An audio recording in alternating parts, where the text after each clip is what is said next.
সোমবার বেলা 11টা নাগাদ Pandabeswar Kumardihi এবিপিট colliery continuous minor প্রজেক্টের কয়লা উত্তোলনের বরাত পাওয়া বেসরকারি জেএমএসআই জেনারেল ম্যানেজারকে 2 দফা দাবিতে স্মারকলিপি প্রদান করল পাণ্ডবেশ্বর শাখার বাংলা পক্ষের সদস্যরা। পাণ্ডবেশ্বর শাখা বাংলা পক্ষের তরফে ভাস্কর মুখার্জি জানান, বাঁকুড়া এরিয়ার এই কন্টিনিউয়াস মাইনর প্রজেক্টের কয়লা উত্তোলনে বরাত পেয়েছে একটি বেসরকারি সংস্থা জেএমএস। ভাস্কর বাবুর দাবি, যেভাবে উড়িষ্যায় বাঙালিদের বাংলাদেশি বলে অত্যাচার করা হচ্ছে, তাড়ানো হচ্ছে তাদের কাছ থেকে, অথচ এ বাংলায় বাইরে থেকে লোক এনে কাজ করাচ্ছে জেএমএস, ফলে বঞ্চিত হচ্ছে এলাকার লোকেরাই। তিনি বলেন, তাদের কাছে খবর আছে আগামী কয়েকদিনে 15 থেকে 17 জন কর্মীকে নিয়োগ করবে জেএমএস, যাদের রাজ্যের বাইরে থেকে আনা হচ্ছে। উড়িষ্যায় বাঙালিদের উপর অত্যাচার, অথচ বাংলায় বাইরের লোক এনে কাজ করবে, কোনোভাবে বরদাস্ত করবে না বাংলা পক্ষ। এই বিষয়ে জেএমএস এর জেনারেল ম্যানেজার কাছে একটি স্মারকলিপি তুলে দেন তারা। পাশাপাশি হুঁশিয়ারি দিয়ে বলেন, তাদের দাবি মানা না হলে আগামী দিনে বৃহত্তর আন্দোলনে নামবেন বাংলা পক্ষের সদস্যরা। যদিও এই বিষয়ে জেএমএস এর তরফে কোনো প্রতিক্রিয়া পাওয়া যায়নি। পাণ্ডবেশ্বর থেকে অজিত মিশ্রা, রিপোর্ট নিউজে।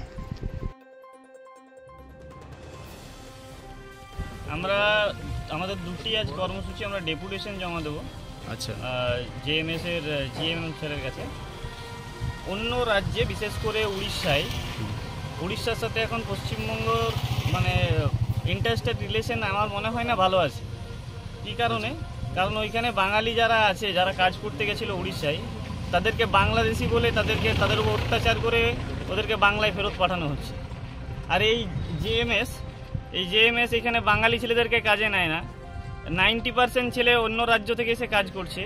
আবার আমাদের কাছে খবর আছে যে ওরা সামনের এই সপ্তাহের মধ্যে ওরা 15 জন থেকে 17 জন উড়িষ্যার ছেলেকে কাজে নেবে। আমার ছেলেরা ওই রাজ্যে মার খাবে, আমার ভাইরা, আর এইখানে উড়িষ্যার ছেলেরা এসে কাজ করবে।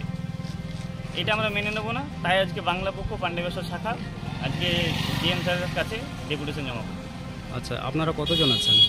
আমরা আজকে মোটামুটি এখন এখানে এসেছি 30-35 জন। যদি আমাদের দাবি সম্পূর্ণ না হয়, আগামী দিনে আমরা আরও বড় আন্দোলনে যাব। আচ্ছা, আপনার নাম? আমার নাম ভাস্কর মুখার্জি। আচ্ছা।